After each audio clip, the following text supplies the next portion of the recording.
Uachia wa wanayeurithi. Rudia tena. Mali ya nani? Mali ya nani? Mali ya nani? Mkosaji ni nani? Wewe ndo mkosaji. Wewe makasimamia. Yuko wapi? Mkosaji ni nani? Wasiokoka. Unanielewa? Wewe mtu mwema unaachia wana wanaourithi. Yaani watoto leo wazaa inabidi wawe na urithi kutoka kwako, na watoto wa watoto wako, wajukuu, wewe ndo unawaachia urithi. Lakini kuuliza sana, una urithi gani kutoka kwa wazazi wako? Lazima umeshakulisi mikoba ya uchawi. Piga manyanga. Ndio tumerithishwa hivyo sasa.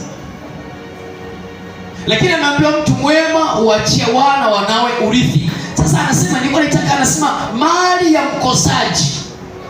Yaani wewe unakunywa chikuku saizi, huyo mali yake sasa ni akiba yetu. Kama wewe hujui hao wasiomcha Mungu, hao ni akiba yako wewe, pole.